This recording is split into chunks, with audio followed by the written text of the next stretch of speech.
Mike, we first met back in August of 2005 at the Gold Antitrust Action Committee conference in Dawson City, Yukon. At that time, called Gold Rush 21. Yeah. Gold Rush 21. You can still see the video of Gold Rush 21 on the internet at the gata.org site. What were your impressions of that conference, and what do you think was the most important thing to come from it? Well, I thought it was a great conference, first of all, and it was wonderful seeing Dawson and where the Klondike Gold Rush started and everything else. And I wish they would have another event, because it was a wonderful little event. It was charming. It was and you got to, one of the nice things was that it was a lot of industry leaders. I thought it was a marvelous event. It was not only great meeting and speaking to all of the industry leaders, meeting people like Hugo Salinas Price and John Embry and so on. It was great that it was limited to, it wasn't this massive convention with thousands of people, but everybody getting together that all has their information on the manipulation, that was a very powerful event, and I think it has helped change things. You know, one of the things though about the manipulation, everybody, most people don't like it, they want to end it. I like the manipulation because I know that the free markets will overwhelm it eventually. And the longer the governments try to manipulate, the more they suppress the price, the higher that gold and silver are going to eventually go. They're probably going to go to infinity dollars anyway. But the more that they manipulate it and push it down, it gives you an opportunity to accumulate at very low prices. And unlike most people, I don't think that gold is just a hedge protecting purchasing power. I think that just like everything else, it goes through cycles of having less purchasing power and then more and then less and then more. You talk about the gold-oil ratio quite a bit. Right. And it basically, instead of oil going up in price like it does in dollars, it does this throughout the centuries, but there are times it's at the bottom of the scale and times when it's at the top of the scale. Exactly. And so I believe the suppression, which I am very confident is happening. I think right now, actually, is a period of time where governments seem to be losing control. This gold rush that we're having right now has been massive. More ounces are purchased right now in just a couple of years than the entire gold rush of the 70s, yes. that bull market. And so we're in the most massive gold rush in history right now. The public is only beginning to wake up. I mean, they're still asleep. They're just hearing about it, but the general public is not rushing in to buy it yet. We're just, like we were just discussing, we're at the beginning of the second phase of this bull market, which is usually the longest in duration and the greatest gains. And then the third phase is short in duration with a spectacular vertical blow-off top. But what I see is it creates an opportunity, and the free markets always, I mean, you know quite a bit about the London gold pool. Back in the 1960s, yes. Yeah, late 60s, early 70s, governments were trying to keep the price of gold. They were defending the Bretton Woods system and keeping the price of gold down at $35 an ounce, and it didn't work, right? Right, because 1 ounce of gold was worth more than $35 an ounce. The dollar had become so debased. Yes, yeah. But they just hoarded 10,000 tons of gold from Fort Knox to maintain the illusion that the dollar was only worth $35. Yeah, every time it would rise up to a certain price level, they would just dump tons of gold on the market and trying to crush it down. So that was a visible intervention, yes, whereas over the past several years it's been a relatively invisible intervention, because central banks actually lend gold into the market, which is then sold by the bullion banks.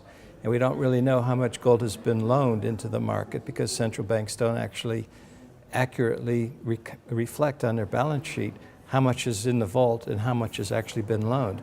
If you look at central bank balance sheets, with the exception of the Swiss National Bank, all the central banks show gold in the vault and gold out on loan as one line item.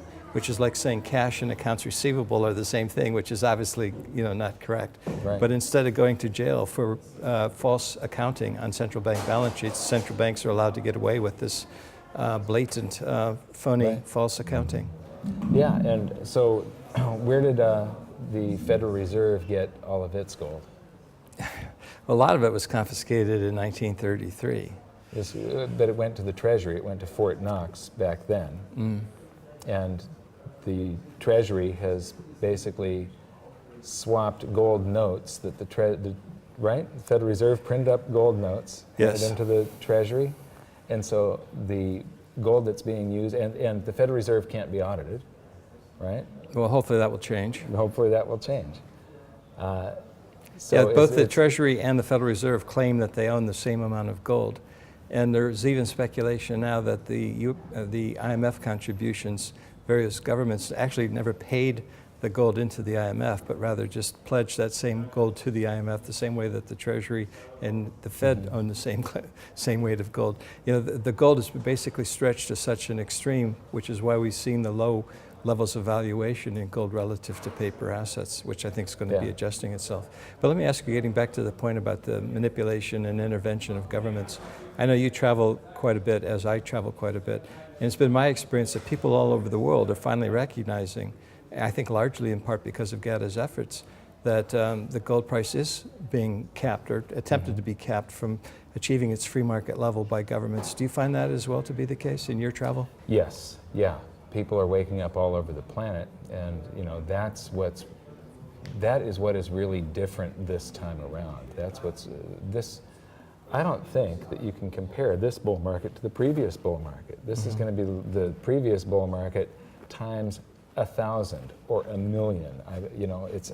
I have no idea, but I don't think Jeff Christian was the founder of CPM Group, one of the industry. I'm just defining this for the audience in case they don't know, but CPM is one of the companies that the industry sort of hires to audit all of the supply-demand fundamentals, and they publish a book, and that's how they, so they provide a lot of this data.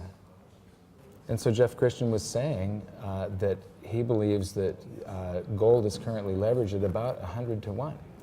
You were just talking about You mean 100 times of paper gold for every one of physical gold?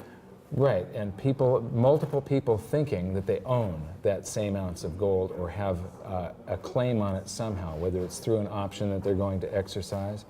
But you were just talking about the central banks. They all made a contribution to the IMF, but the balance sheet of how many ounces the central banks doesn't seem to reflect that contribution. So basically all this gold appeared out of nowhere at the IMF, right?